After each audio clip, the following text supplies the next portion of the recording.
아멘. 우리 옆에 분들하고 인사하겠습니다. 우리는 하나님의 자녀입니다. 아멘.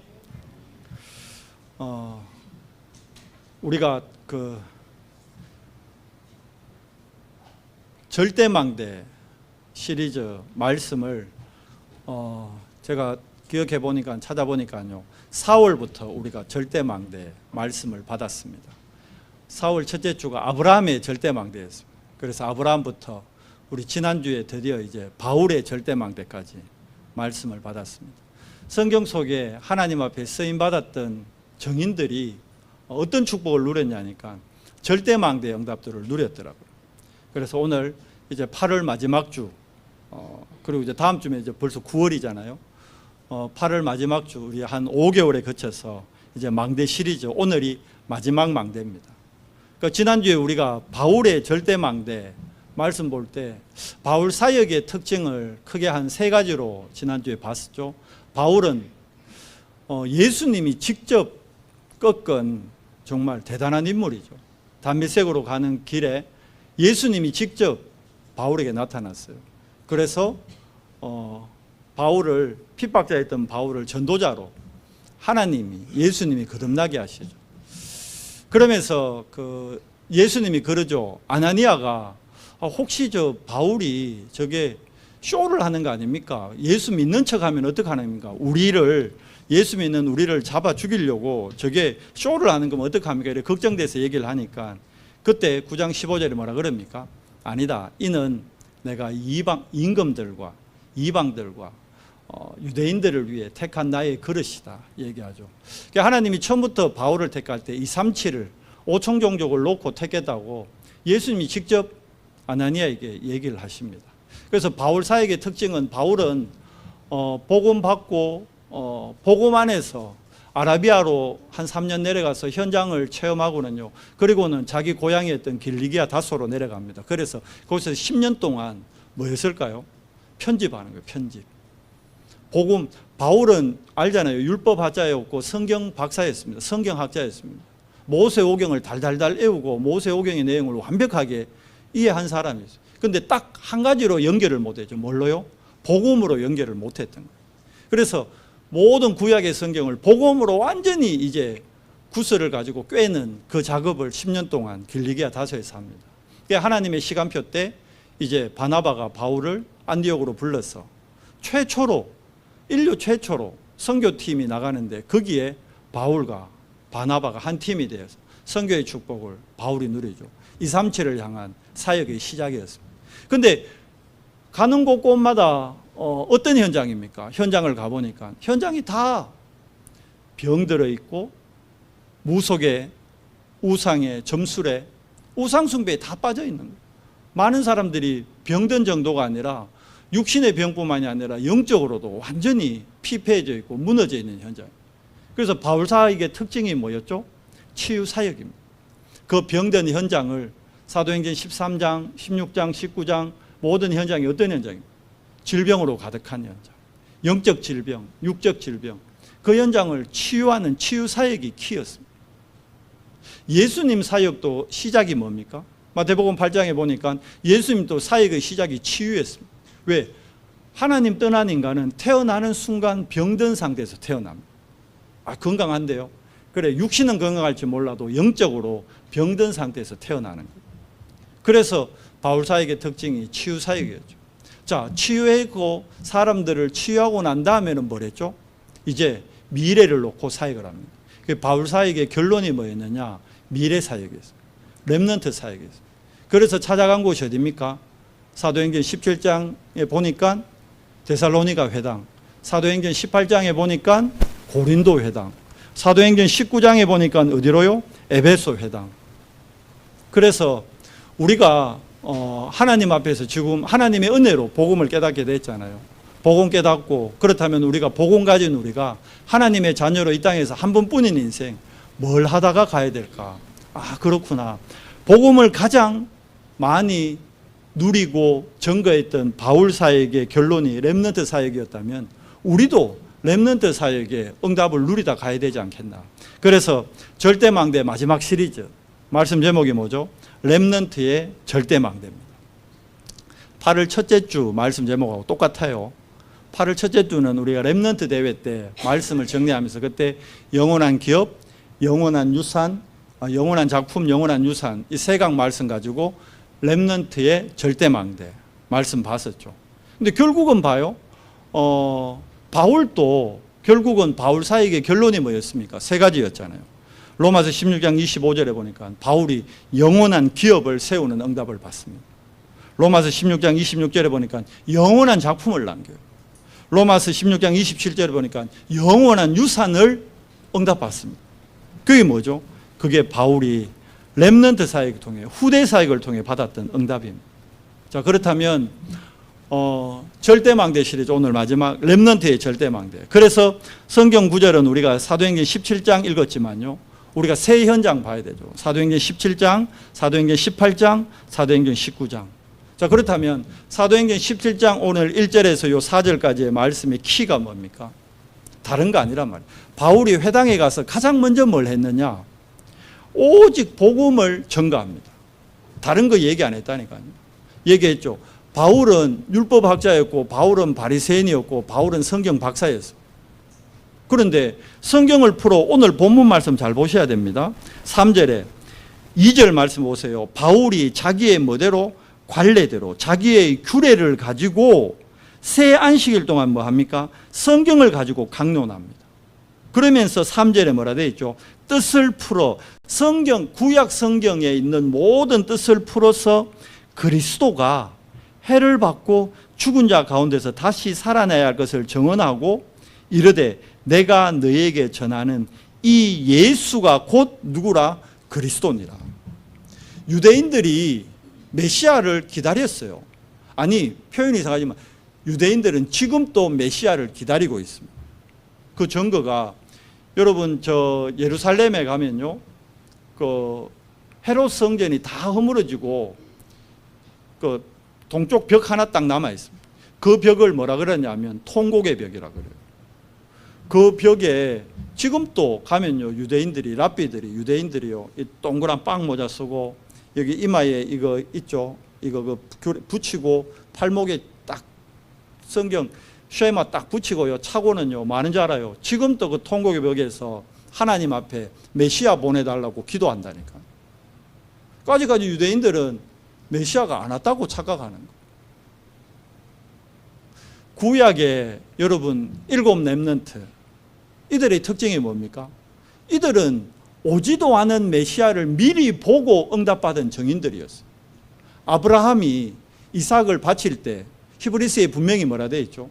하나님이 죽은 이삭을 다시 살리실 것을 믿었다고 고백하고 있어요. 히브리서에 보면. 그게 뭡니까? 부활신앙을 아브라함은 체험한 거예요. 자기 아들의 죽음을 통해서. 바꿔 얘기하면 부활의 주인공이 누굽니까? 그리스도. 아브라함은 미리 그리스도를 오지도 않은 메시아를 믿음으로 체험한 거예요. 그래서 믿음의 조상이 된 거예요. 다윗 그리스도를 뭐라고 칭합니까? 여호와는 나의 방패시요 나의 요새시요 나의 산성이요 나의 보호자라고 늘 고백하죠. 시편 23편에 뭐라고 고백합니까? 여호와는 나의 뭐라고요? 목자시니 나는 양이고 그는 나의 목자시다. 오지도 않은 그리스도를 다윗은 묵상을 통해 미리 체험하고 믿은 겁니다. 그러니까 예수님이 유대인들에게 아브라함이 나를 보고 믿었다 그러니까 그들이 뭐라 그럽니까? 아니 어떻게 네가 우리 조상 아브라함을 네가 보았단 말이냐? 네가 나이가 몇인데? 그러니까 예수님이 그리스도로 이 땅에 왔는데 바리새인과 유대인들은 보면서 예수님을 그리스도를 보면서도 믿지 못했고 말씀을 들으면서도 깨닫지 못했다는 거예요. 어쩌면 지금 우리가 신앙생활을 하는 우리가 한번 점검해 봐야 됩니다. 우리는 복음 가지고 복음 가졌다는데 내가 과연 나의 그리스도를 어떻게 내가 알고 믿고 있는가? 베드로 얘기했죠. 주는 그리스도시요 살아계신 하나님의 아들이십니다. 이래 놓고는 바로 변화산 가서 엘리야 찾고 모세 찾고 아하방 하나님 믿었습니다. 그런데 바알과 아세라를 섬겼어요. 왜? 성공의 기준 어디에 둔 거죠? 영적인 게 아니고 육적인 거에 둔 거예요. 나라만 강해지면 된다는 거예요. 하나님을 믿든 부처님을 믿든. 지금도 여러분 세상 나가면 그게 더 통해요. 여러분 집이 잘 된다. 여러분 자신이 잘 된다. 하나님이든 부처님이든 알라든 상관없다니까. 내만 잘 되면. 이게 네피림 문화라는 건데 이게 지금 시대에 이미 문화가 되어 있는 거예요. 바울이 데살로니가 가 있는데 데살로니가에 가 있는 유대인들에게 이게 문화가 되어 있다. 고린도 회당에 갔는데 고린도에 있는 사람들한테 이게 문화가 되어 있다. 성공만 하면 돼. 나만 성공하면 돼. 내 자식만 잘 되면 돼. 육적으로 축복받으면 돼. 그게 기준되어 있다. 뭐요? 회당 안에 뭐가? 네피림이 이미 문화가 되어 와 있다니까. 그래서 바울이 다른 거 얘기하는 거 아닙니다. 뭐죠? 오직 복음만이 후대들에게 각인돼야 된다. 왜? 이미 후대들이 태어날 때 뭐가 들어갑니까? 세상의 것. 그냥 세상의 것이 아니고 틀린 것, 망할 것, 다른 게 이미 어떻게 해요? 각인되어 있습니다. 문화라는 이름으로. 그래서 바울이 새 안식일 동안 자기 규례를 가지고 성경을 가지고 뭘 얘기합니까? 오직 복음만을 얘기합니다. 오직 예수 될 때 내 한계를 뛰어넘고 내 안에 각인이 그때 바뀌어집니다. 여러분 왜 우리가 오늘 예배할까요? 오늘 예배를 통해 여러분과 제가 오직 예수의 증인되기를 축원합니다. 오직 예수 될 때 여러분 안에 각인된 거요. 각인이라는 것은 내가 알게도 되지만 내가 모르게 나에게 뿌리 내리고 있는 게 있단 말입니다. 누굴 통해서? 부모님을 통해. 어쩔 수 없어요. 그러잖아요. 우리 지난주 이제 다인이 들어갔는데요. 다인이 보고는요, 대구에 있는 한 목사님이 우리 사모 보고 다인아 이라는 거예요. 엄마께 그대로 들어가 있는 거예요. 어쩔 수 없어요. 뭐 외모만 그렇습니까? 성격 똑같아요. 우리 1년 만에 모였는데 작년이나 올해나 똑같아. 뭐 하는 거? 모이면 싸우는 거. 똑같아요. 그 누구한테 배웠을까요? 저한테 각인된 거예요. 제 안에 각인된 게 다인이 안에, 예인이 안에, 세인이 안에 다 각인된 거예요. 근데 몰라요. 당사자들은 모른다니까. 왜 나에게 이런 게 왔는지 모른다니까. 근데 이미 와 있어요. 그게 언제 치유되는 줄 알아요? 다른 걸로는 안 돼요. 복음이 나에게 각인될 때, 복음이 나에게 뿌리 내릴 때, 복음이 나의 체질될 때, 그때야만 치유되고 바뀌어집니다. 바울이 데살로니가에 가, 그러면 에베소나 뭐 고린도 가서는 다른 얘기했을까요? 똑같아요. 그런데 제일 먼저가 뭐란 말이에요? 복음 각인입니다. 복음 각인. 우리 렘넌트들에게 제일 우선순위 되어야 될 게 뭐라고요? 복음 각인입니다. 그러면 렘넌트에게 복음 각인되려면 기성세대인 우리도 뭐가 각인돼야 될까요? 우리도 복음이 각인되어야 우리께 전달된다 했잖아요. 그래서 우리가 오늘 예배하는 겁니다. 내가 예배하는 이 시간 뭘 얻어야 돼요? 하나님으로부터 오는 힘을 얻어야 돼요. 그럼 왜 각인이 안 될까요? 힘이 없기 때문에. 어제 렘넌트 전도학 때 말씀했고 우리 리더 수련회 때 계속 나왔던 말씀 정리된 거 아시죠? 여러분 들어보셨죠? 기도 행복 24. 이게 리더 수련회 1강이었거든요. 기도로 행복해야 되는 거예요. 기도하는 시간이 내가 정말 행복하고 힘을 얻고 감사가 고백돼야 된다.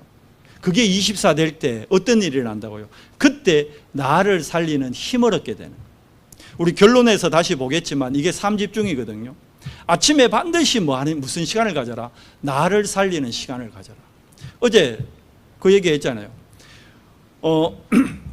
재벌들 말고 일반적으로 뭐 IT나 이런 분야에서 배경 없이, 표현이 좀 그렇지만 흙수저인데 성공했는 사람들 있거든요. 실질적으로 그런 사람들, 여러 사람들의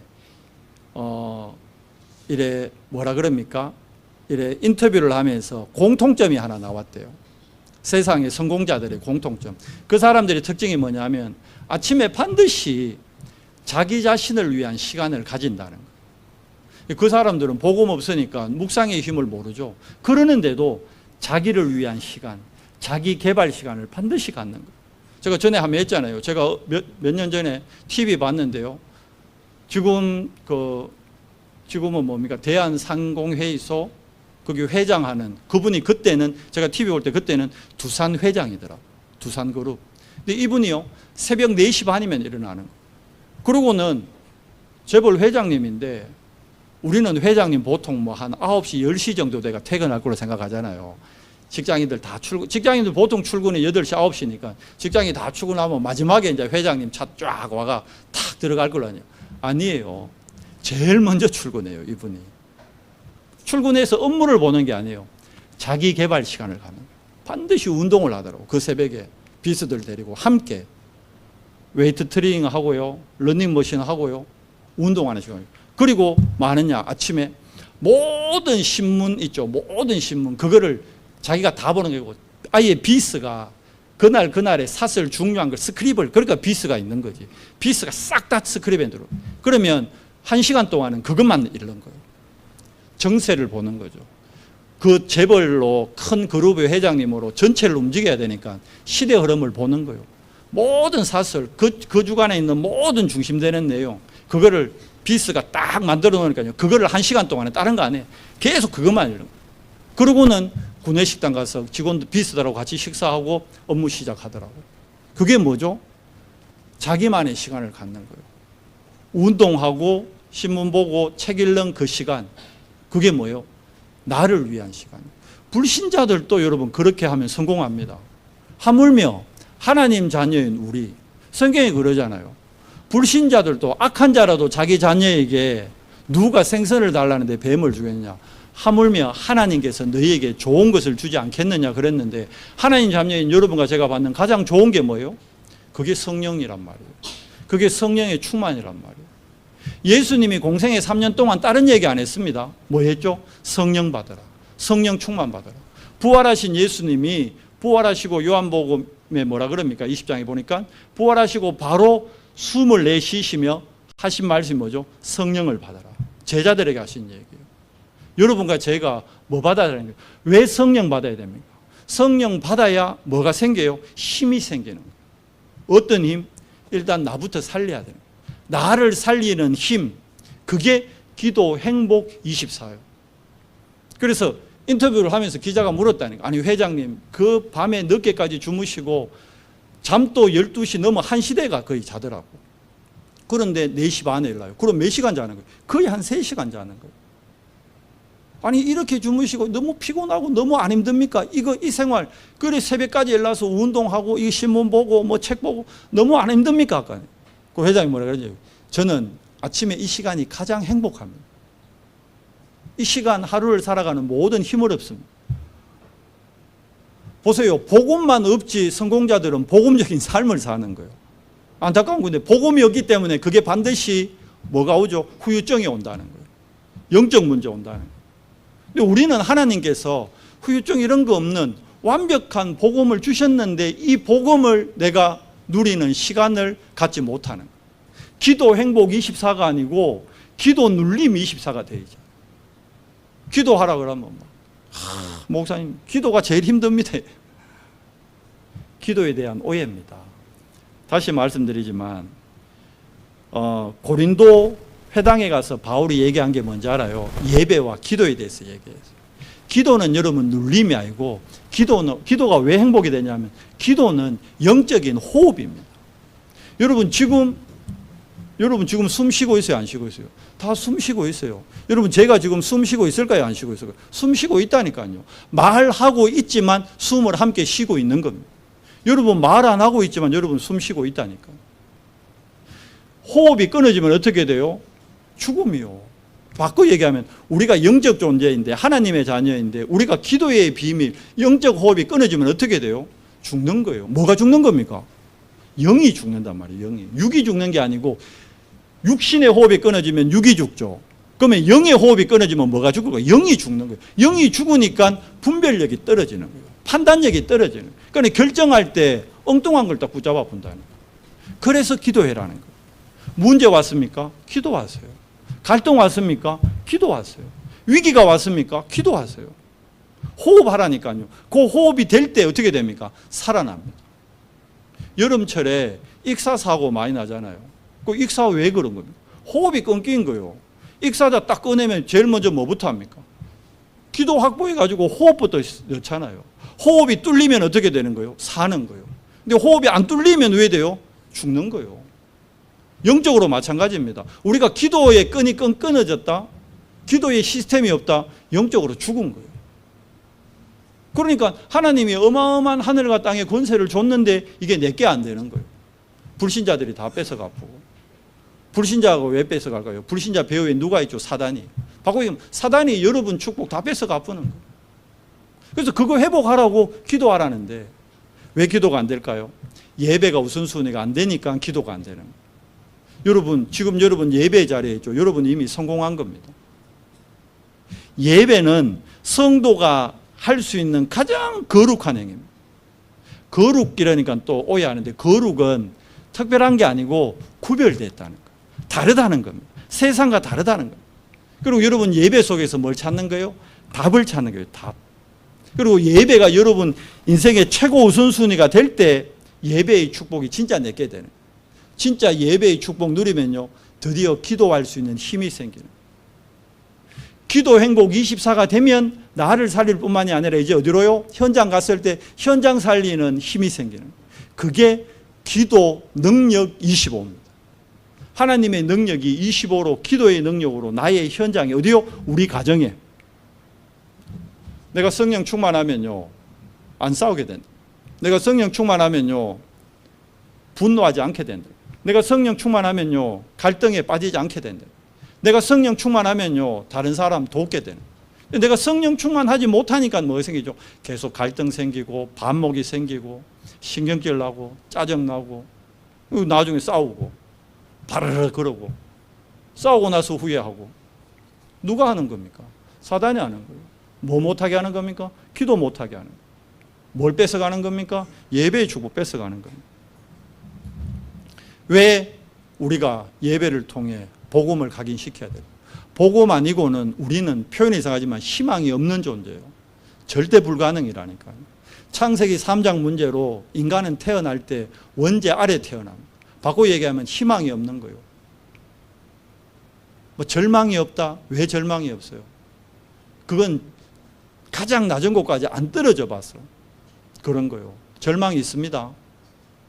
인간의 힘으로 돼요? 안 돼요. 아무리 내가 여러분 애쓰고 노력한다고 하나님은 은혜 아니고는 안 된다니까. 우리 몸에 호르몬 하나 내 마음대로 조절을 못하는 게 우리 인간이요. 여러분 11도만 놔보세요. 여러분 기도한다고 11도 내려가요? 안 내려갑니다. 하나님은 은혜에 임해야 되는 겁니다. 착각하는 거예요. 아, 기도하면 내가 열을 내릴 수 있다. 백날 해봐요. 내려가나. 이제 그게 이제 종교로 가는 기도라는 거예요. 내 의지와 내 열심과 나의 의로 하겠다는 거예요. 안 됩니다. 원죄 아래에 있는 인간은 절대 불가능입니다. 그러니까 봐요. 목사가 되고 선교사가 됐는데 대도 조세영 씨 보세요. 목사가 되고 선교사 되고 일본 가가지고 뭐합니까? 시큰 집회하고 나머지 도둑질하고 온다니까. 절대 불가능이요. 인간 안 됩니다. 하나님의 은혜 아니고는 절대 불가능합니다. 그리스도, 여자의 후손, 그 어린 양의 피 아니고는 우리는 절대 불가능합니다. 십자가와 부활의 능력이 아니고는 안 됩니다. 그래서 바울이 가는 곳마다 담에게서 만난 그리스도, 십자가에서 피 흘려 죽으시고 부활하신 그 그리스도, 다메섹에서 바울은 부활하신 그리스도를 만난 겁니다. 여러분과 제가 만나야 될 그리스도는 부활하신 그리스도입니다. 사망 권세를 깨트리고 사단의 권세를 깨트리고 지옥 배경을 깨트린 그리스도. 그 그리스도가 지금 나의 주인 되셔야 되는 거예요. 그걸 누리는 게 예배예요. 그분과 소통하는 게 기도란 말이에요. 기도는 영적 호흡이며 기도는 하나님의 능력을 체험하는 유일한 길입니다. 그래서 묵상으로 다른 힘을 얻어야 돼요. 묵상으로 하나님의 능력을 체험해야 돼요. 그런데 우리가 묵상의 비밀을 못 누리고 안전하니까요. 세상 사람들은 엉뚱한 데 간다는 거예요. 어젠가 인터넷 뉴스 보니까 서울에 용산에 가면요. 국립중앙박물관이 있어요. 우리 랩런트들도 가봤죠? 그 국립중앙박물관에서 2021년부터 벌써 1000일 동안, 그러니까 1000일이라 그러면 3년 넘었잖아요. 그렇잖아요. 3년 동안 뭘 하냐니까 그 중앙박물관 방 하나에다가 명상의 방을 만들어 놨어요. 제목이 뭐냐? 불멍이라, 불멍. 요즘 뭐 캠핑 가고 하면 이런 거 많이 하잖아요. 뭐 불멍, 뭐 어떤 사람은 뭐 바다멍, 파도멍 이런 거 한다 하더라고. 워낙 복잡하고 스트레스 많이 받으니까 힘을 얻는 시간을 가진다는 거예요. 그런데 거기 국립중앙박물관의 불멍은 뭐냐 하면 국립중앙박물관에 불 피워 놓는 게 아니고 캠프파이어 하는 게 아니고 우리나라 방가 사유상이 있죠. 불상 2개를 방에 탁 놔놨다는 거예요. 그 사람들이 들어가가지고 그 불상을 바라보면서 스트레스를 해소하고 힘을 얻는다는 거예요. 근데 여기에 1000일 동안 몇 명이 왔느냐? 170만 명이 왔대요. 170만 명. 이 170만 명이 행복하고 기쁜데 거기 불멍하러 갈까요? 아니요.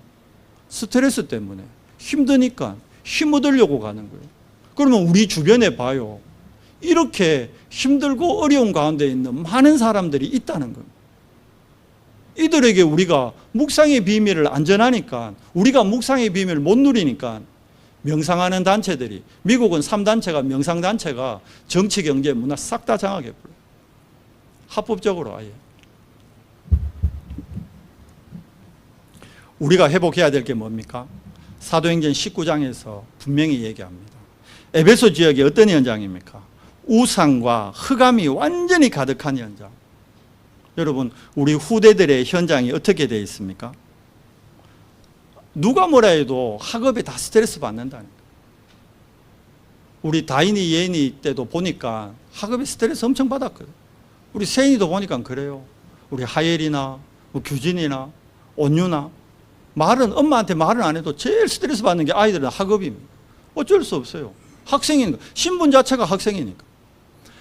전교 꼴찌 불러놓고 물어봐요. 공부 잘 안 하고 싶나? 다 잘하고 싶대요. 그럼 뭐예요? 안 되니까 어떻게 합니까? 포기해버리는 거예요. 안 되니까 다른 길로 가버리는 거예요. 뭐 학업에만 어려움이 있습니까?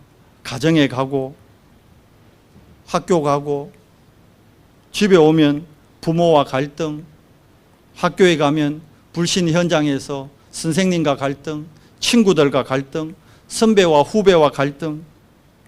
그런데 렘넌트들 알아야 돼요.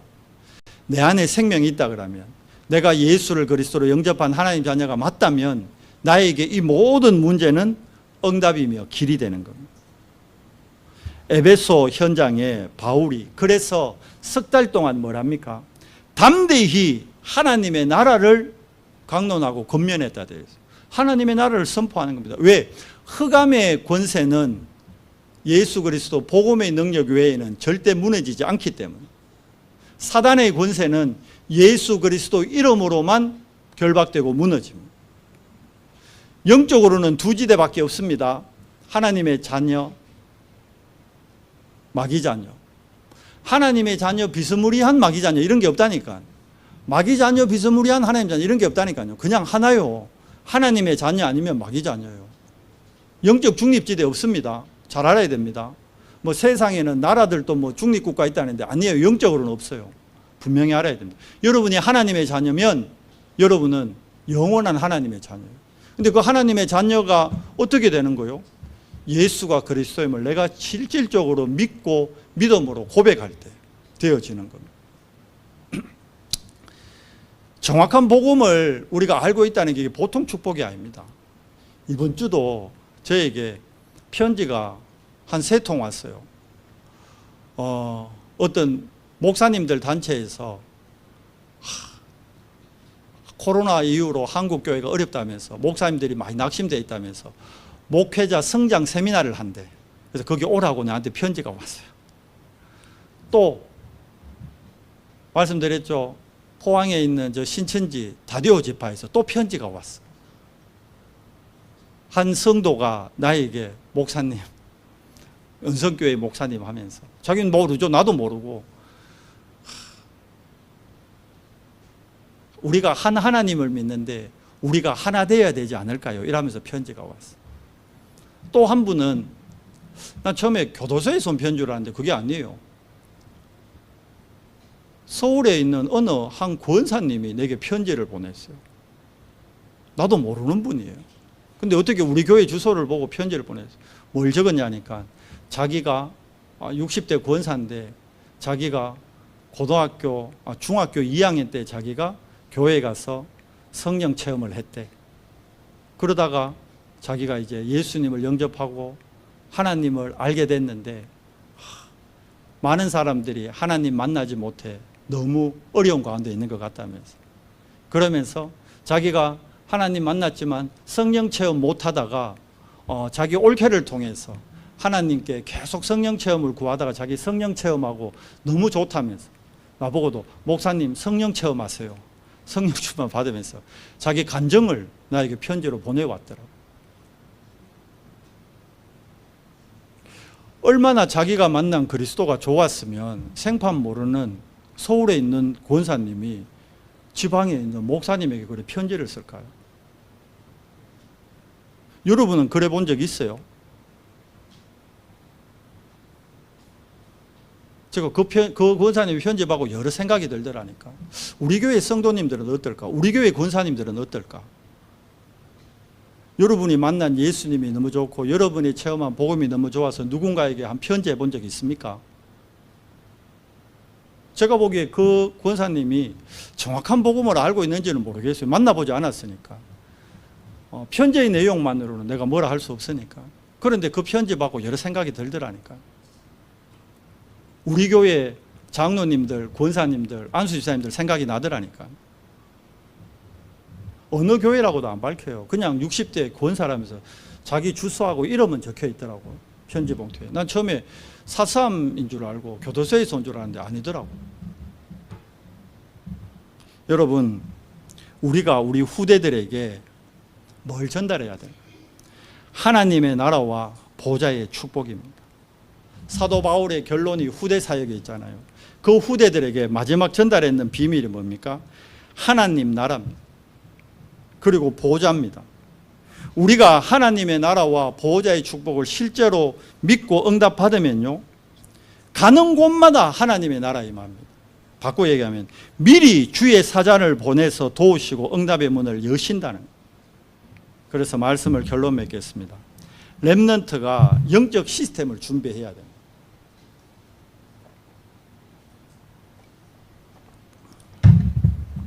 삶 집중 뭐냐? 아침에 나를 살리는 힘을 얻는 기도, 낮에 모든 것을 수용하고 초월하는 기도, 밤에는 나를 치유하고 답을 얻는 깊은 기도. 그리고 우리가 삶 세팅, 삶 응답의 축복을 누려야 되는 거예요. 문제는 오직 예수라는 답을 얻는 축복의 시간입니다. 갈등은 내 그릇을 준비하는 갱신의 시간입니다. 위기는 예수의 능력을 체험하는 기회의 시간입니다. 우리가 이 능력에 정인되도록 인도받는 사람들 되어야겠습니다. 우리 은성교회 모든 렘넌트들이 절대망대의 축복을 누리는 정인되기를 그리스도 이름으로 축원드립니다. 하나님 감사합니다. 렘넌트의 절대망대를 통해 우리 은성교회 사역의 방향을 인도케 하시니 감사합니다. 하나님, 우리 안에 위로부터 오는 다른 힘을 통해 그리스도의 정인으로 오직 복음을 각인시키는 예배와 기도의 비밀을 누리는 하나님 나라와 보좌의 축복을 누리는 정인되도록 은혜를 더해 주시옵소서. 예수 그리스도 이름으로 감사하며 기도드리옵나이다. 아멘.